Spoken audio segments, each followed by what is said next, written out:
I would like to acknowledge that the lands that I live and work on are the lands of the Kaurna people, and I want to pay my respects to elders, past and present. Personally, for me as a social worker, it's also important to acknowledge social work's part in history, in colonisation, and the impact that this has had on First Nations people across this country. But also, equally, I want to acknowledge the enduring connection to land and culture of all First Nations people in this country. My key research area in CEVAW has been focusing on religion. Religion as an example of civil society.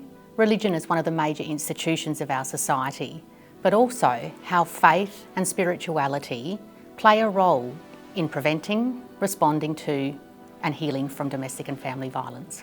We have two projects. The first project is focused on the concept of pastoral care. Pastoral care is an example of a concept that religion, churches, faith-based communities are engaging in to contribute to addressing gender-based violence. And we want to explore with these key stakeholders, what does pastoral care mean? What can it offer when finding solutions for gender-based violence?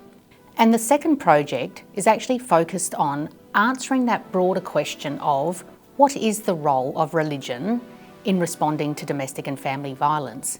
In this project, we're actually exploring with specialist domestic and family violence agencies, for example, your women's shelters, and we're asking the frontline workers, what role do you think religion plays in domestic and family violence? Does it have a role? How can it be used safely to respond to violence against women? And more importantly, how can it be part of the solution? For example, religion can both harm someone's experiences, but it can also be a significant part of healing in someone's journey. And so this is the question we're exploring with the frontline workers in women's shelters. Some of the interesting things that we're finding when exploring the role of religion in responding to domestic and family violence is, in actual fact, there is a lot of work being done inside church organisation and faith-based organisations. Sometimes we can have assumptions that religion is quiet about violence against women or is perhaps a bit scared to address these issues of gender and gender-based violence. But in our exploratory study that's exploring pastoral care and opening this question up of the role of religion in preventing, responding and healing from domestic and family violence, we're finding at the grassroots of congregations, faith-based communities and in leaderships in church communities that there is actually a fairly big swirl of activity actually happening. And we want to capture that work to be able to understand how it's done safely and how it can actually be part of the solution to domestic violence.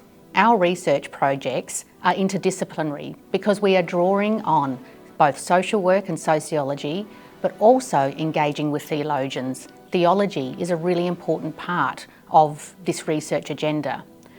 In our workstream that's focused on religion and gender-based violence, we're working with other researchers in CEVAW.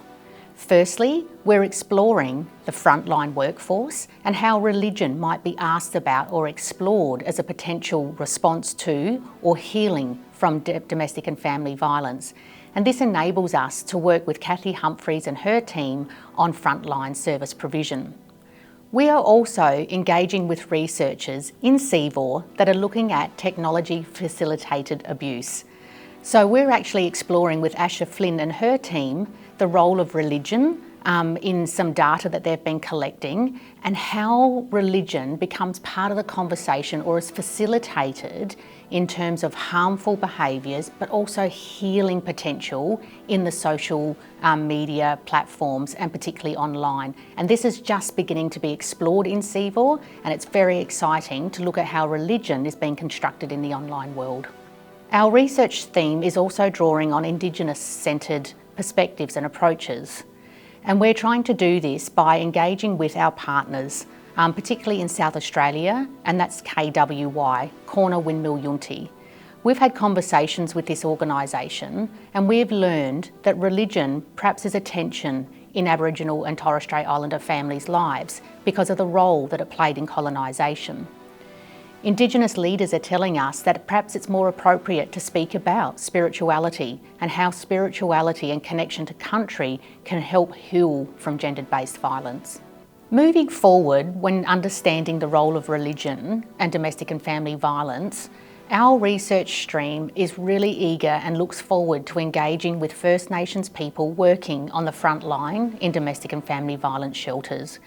We've started to form partnerships in South Australia with Aboriginal community-controlled organisations, and we want to explore the power of spirituality in both preventing, responding safely to, and healing from family violence. This is really exciting and will be a big part of our research agenda in 2026. It's such a privilege to be part of CEVAW. We all know that violence against women is a significant public and social issue. And with the critical mass that the ARC has allowed for this centre to come together, I truly think we will be able to produce world-class research that actually does multiple things. Not only will it advance our understandings of gender-based violence, but it's going to offer solutions. Our research is committed to translating that new knowledge into policy and practice initiatives that will go on the ground to actually change practice. And this is what's exciting about CEVAW. What motivates me to continue to do this work as a researcher, looking for solutions of gender-based violence, and particularly focusing on domestic violence, is because my background is a social worker. I've worked in women's shelters and on the crisis lines, and I've been researching this issue for some time. But what excites me about being part of this research agenda is that I truly believe that as a social worker, as a researcher, if we do focus on the larger social inequalities of this world, and we explain them and understand them and then challenge them, we can actually do something about it. That's what drives me to continue to do this research. It's about being part of something bigger that questions and names inequalities, and gender is one of them.